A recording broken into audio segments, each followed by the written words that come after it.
Well, hello, good morning, good afternoon, good evening. And this video is all about this picture.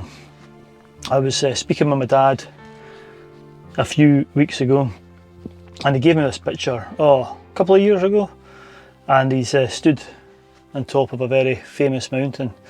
And I'm not going to give away the mountain until tomorrow, because as soon as you see it, we might have seen some footage already if I've done an intro, but it's probably one of the finest mountains in Scotland. And I want to go back and I want to try and stand where my dad is in this picture. And this is taken probably early 60s. It's when my dad was a young man. So I'm absolutely knackered. This is going to be a 2-day trip. Well, 3-day trip including today. It's taken me most of today to travel up here. I'm away up in the north of Scotland.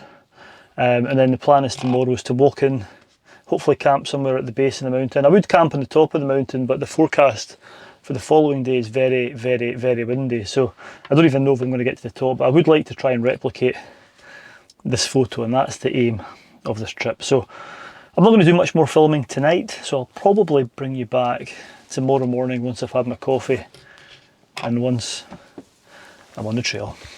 See you in the morning.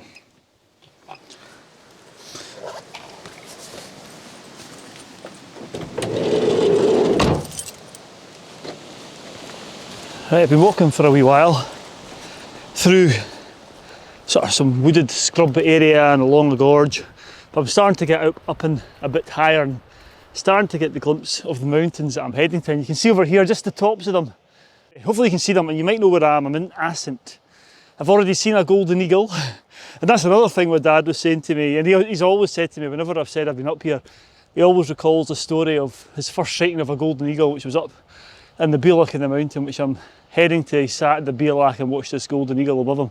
So let me spin you around. I can see the mountain for the first time, and what a mountain it is.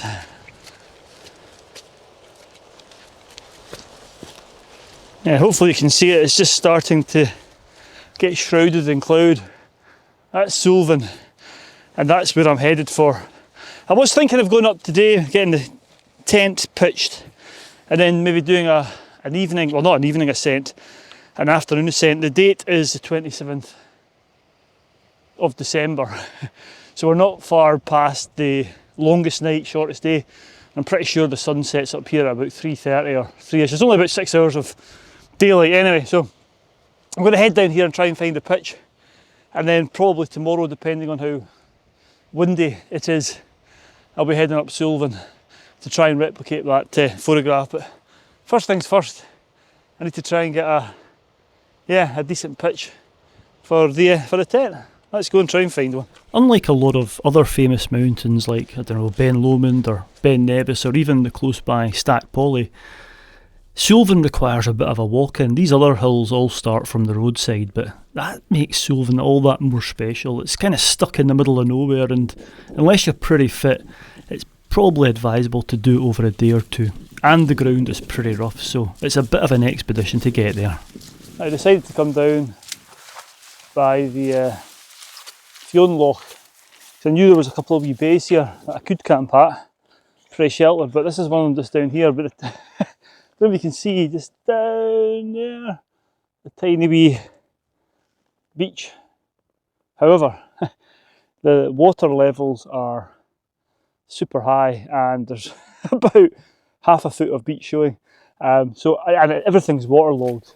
I'm going to really struggle to find a pitch. So I'm going to walk a bit further round. I've been taking some pictures, some photographs as well. But yeah, probably walk a bit further around and see if I can find something sort of semi-dry, semi-flat. I've seen absolutely nothing yet. So let's keep looking. See if I can find somewhere for the tent. This could be harder than I first thought, because the backup plan was one of these wee bays, but didn't plan on the water levels being so high. So right, I'll bring you back if I find anywhere. Maybe going back to the van.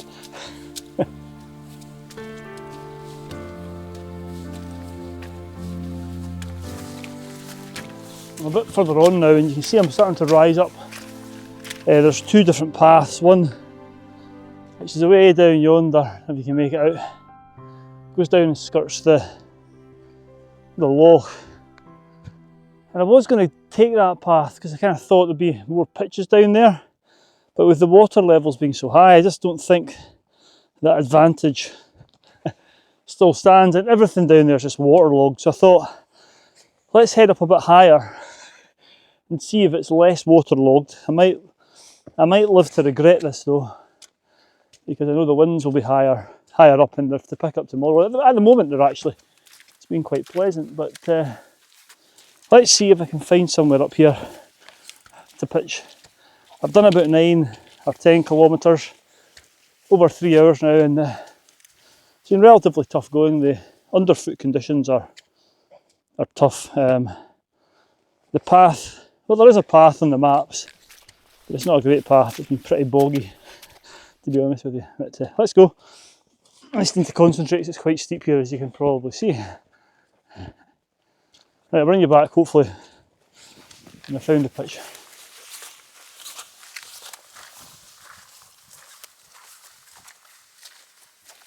I've come to this wee hill here, and at the moment there's no wind at all, which is wonderful. But I do know that the gales tomorrow are to come from the southwest. I'm thinking of finding somewhere down here, just in the lee of this wee top, and the views aren't too bad either. Look, I'm thinking of putting the tent down there, with the views to Suilven there, and the views this way aren't too shabby either, over towards Culmore and Stack Polly. It's very, very atmospheric at the moment. The mist's just rolling about. But the rain isn't too far away. I've got a signal up here as well. It is due to come on, so I'm going to try and get the tent pitched here. There's nothing, like I always say, it's very hard. In fact, there's probably nicer pitches on the top of Suilven, but it's just going to be too windy high up tomorrow. So I'm going to pitch the tent the best I can here. And yeah, I'll bring you back in a wee while. But what a place. Look at this. Somewhere around about here. As I said, there's nowhere really completely level. But I've got my big thick X-bed ground mat, which will even everything out, which will make things comfy. So I'm going to put it here. Let's get this tent up before the rain comes on, hopefully.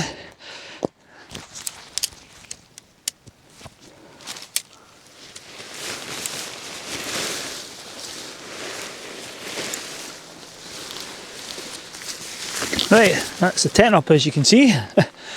The time is 1:20, so a couple of hours till sunset. But the weather is kind of closing in. It's closing in. The rain started, so I don't think there's going to be much to see. So I'm going to go and have a brew. I do need to get more water, but I've got enough water for a brew now. So before it gets dark, I'll do that. But for now, I'm just going to chill, and yeah, I'll bring you back later on.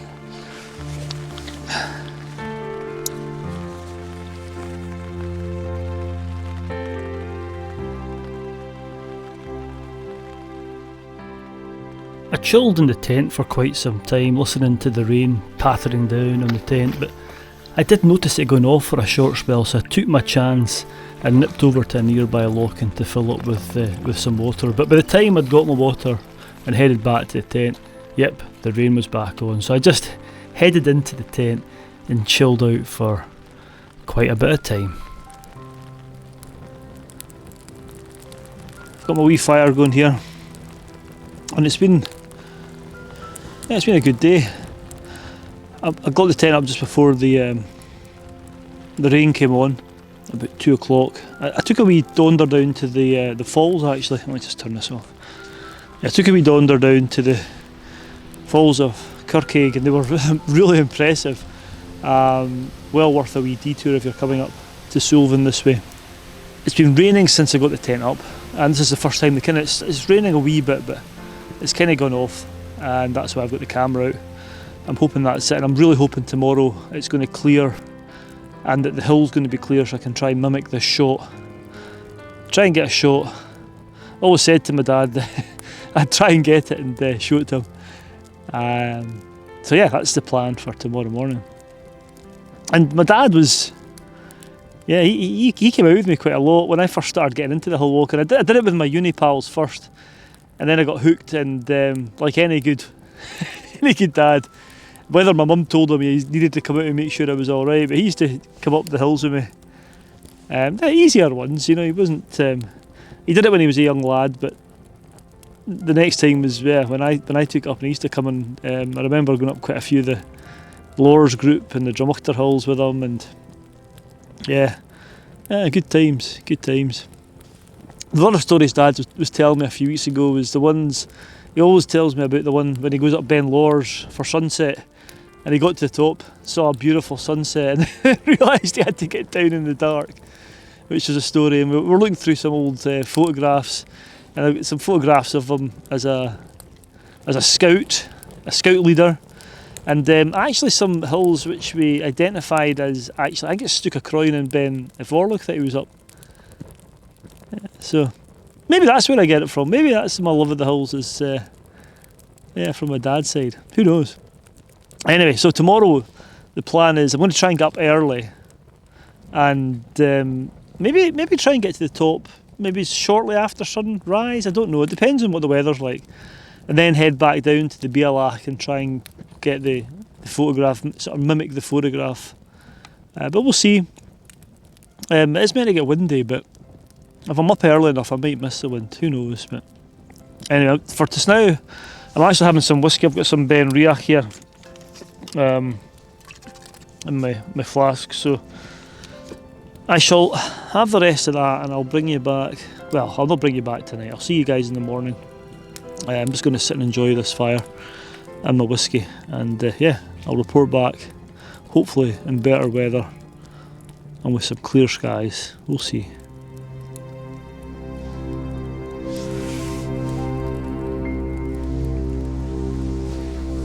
Oh, good morning. It's 5:30 and I've got a brew on. There we go, you can see that. I'm just waiting for my coffee. The cloud's still in. It's I'll finally turn this off. It's still cloudy out there, but the map, the Met Office app, is saying it's going to clear in the next few hours. So I'm going to have a coffee, just have a leisurely start. Sunrise isn't till nearly 9 o'clock, so I've still got 3 hours. And I think I'll be walking in the walking in the dark to get up. Yeah, get on the hill anyway for sunrise to try and get that photograph. So yeah, I shall report back when I'm walking. For now, I'm going to enjoy some coffee and wake up a little bit more. So I got my coffee, and then I just got set about getting my stuff ready and started to hike in the pitch black, and I was just keeping my fingers crossed that I'd get some clear conditions so I could possibly mimic that photograph. There are some stars showing in the sky which is promising for sunrise. So I've got about 2 hours. Sunrise is at about 9:10, so I've got 2 hours to get to the top. The winds aren't nearly as bad as I thought they would be. It's actually quite calm down here, but that doesn't mean to say that it isn't blowing up there. It was forecast 30 to 40 mile an hour gusts, 20 to 30 mile an hour constant wind speed. So let's see. But you just take my time. It's very, very boggy and treacherous underfoot, so that's a reason to be careful in the dark. So let's push on, and I'll report back in a wee while. Right, let's get across this bog. Oh, let's go. So navigating the bog was one thing, but I knew that when I got to the bottom of the mountain, it was the steep-sided slopes that I would have to navigate. The contour lines really squeeze together here, and it's one heck of a steep pull up to the Bialach of Suilven. And doing it in the dark didn't make it any easier, so I was just taking my time, being careful, and before long I was approaching the Bialach in rather disappointing, claggy and windy and cold conditions. Things weren't looking that great at this time point, but I still had plenty of time. Okay, so I've reached the Bialach, and I'm pretty sure it's somewhere round about here where my dad had the shot of him taken. But I'm just stopping here. It's a bit breezy. It doesn't seem at the moment because I've got this shelter from this big, the famous dike. Anyway, the cloud's in, so I'm going to get another layer on here and crack on, and then I'm going to come back down and try and find the position where my dad took the shot, because I'm hoping that the clouds might rise by the time I go up to the top and back down again. But right, so you never know, it might clear. I'm just going to take it super slow. We're still, I don't know what we're in. Yeah, about 20 minutes till sunrise. I'm not expecting anything major to happen, but sometimes when the sun comes up, it can the cloud can change its levels and stuff. So that's what I'm kind of hoping for. But anyway, let's nip up to the summit and keep our fingers crossed that it clears or it lifts a wee bit for when we come back down, and I can try and find the spot where my dad was stood. Anyway, let's go.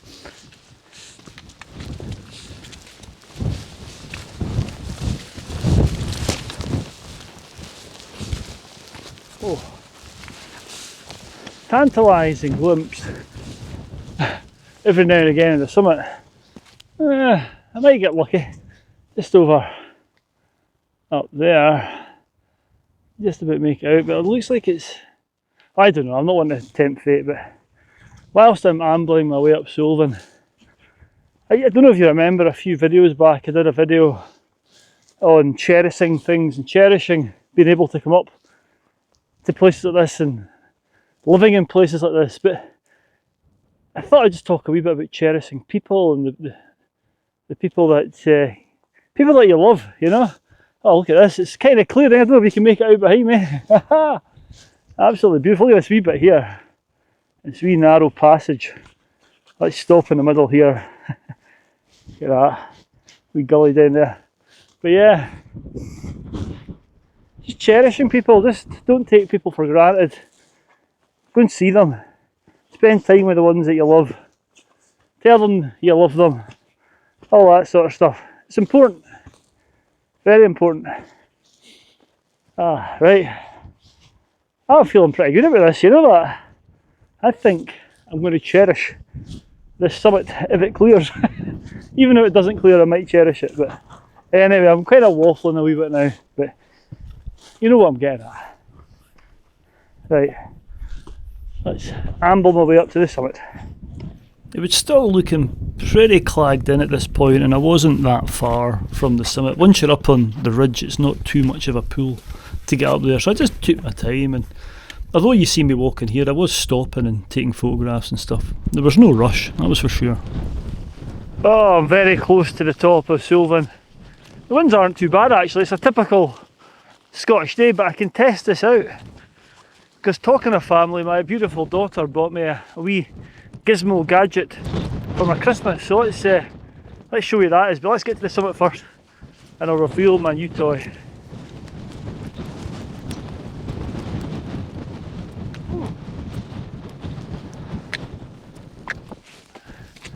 I think this is the summit. There is another cairn over yonder, but I think this is higher. Let's have a wee a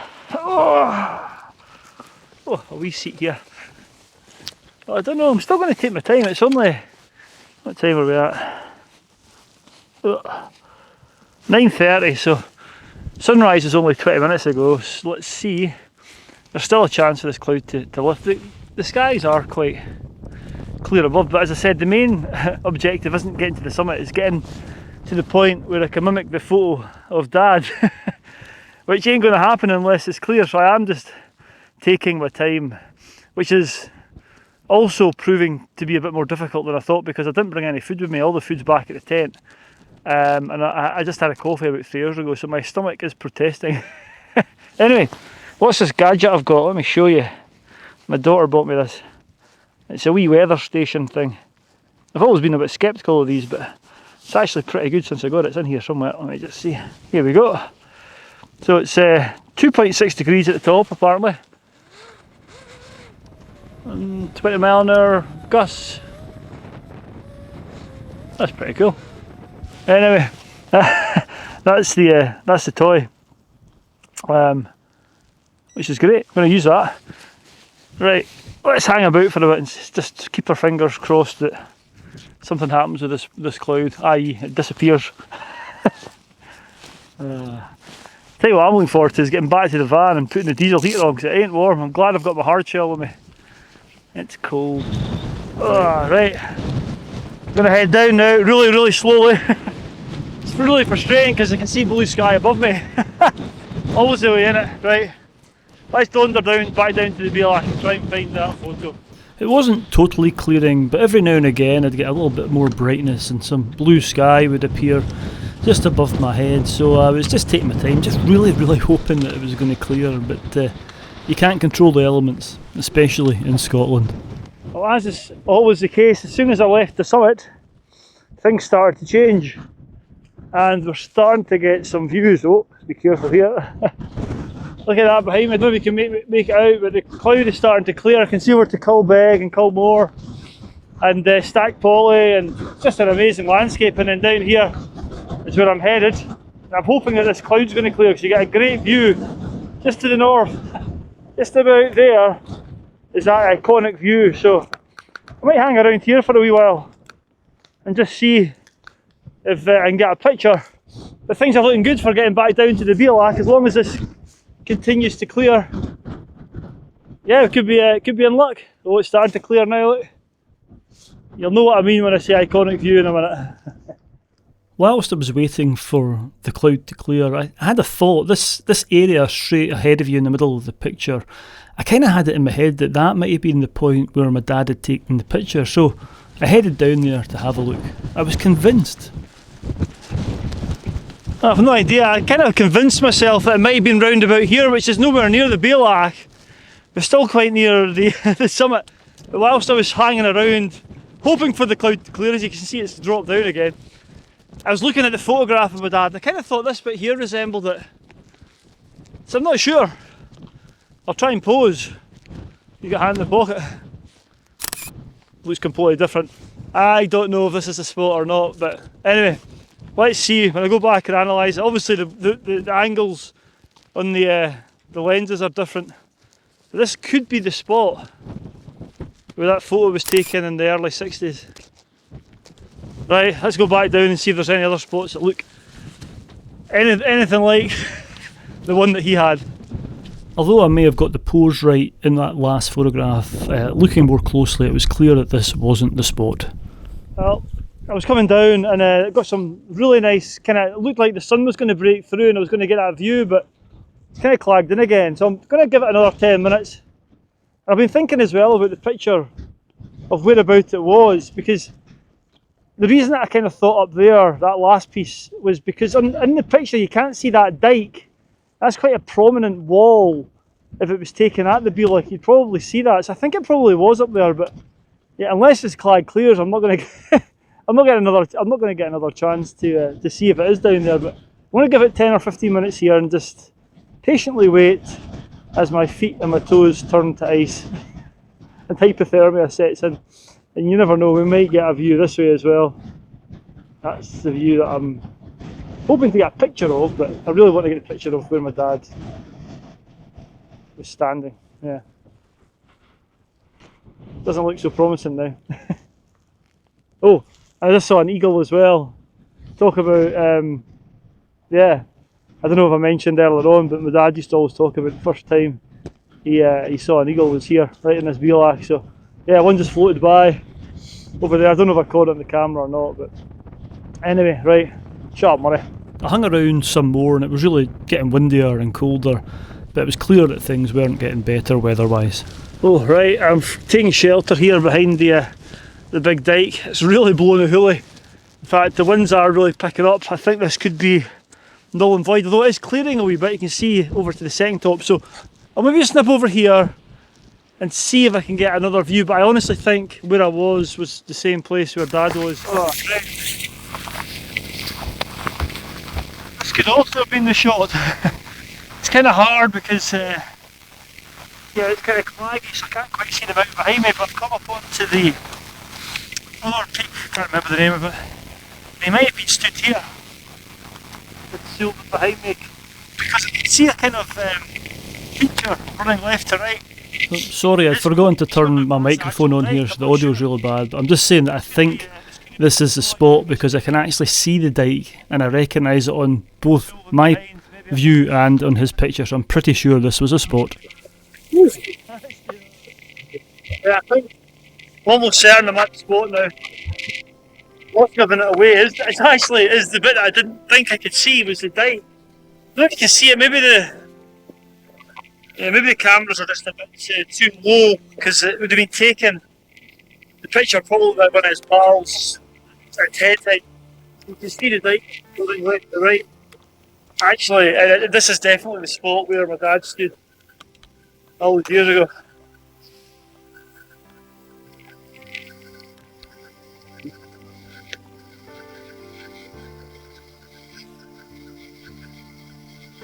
So I had to take a moment there.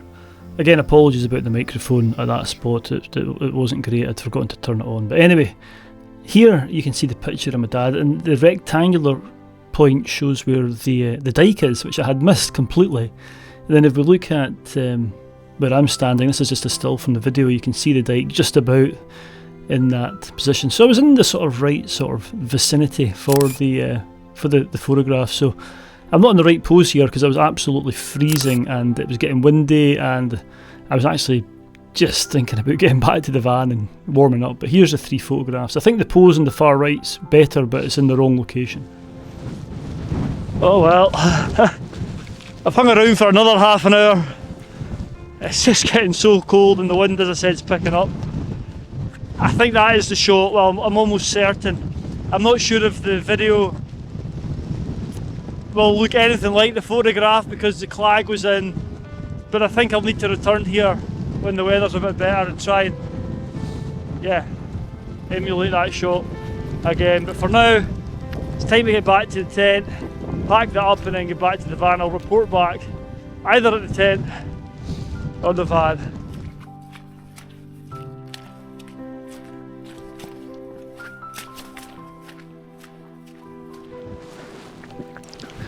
That's me back at the tent, as you can see, and it's the wind has got up, and I'm just going to break camp. But a few things to say. I think I'm glad that I've managed to find the photograph position.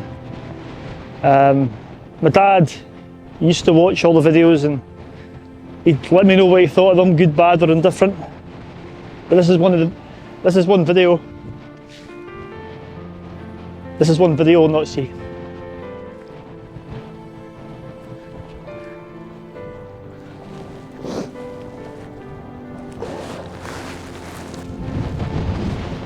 The photographs are great at, inducing memories, but remember, make memories as well. Make memories, cherish the ones you love. Cherish the places that you love going to, enjoy life, yeah. Anyway.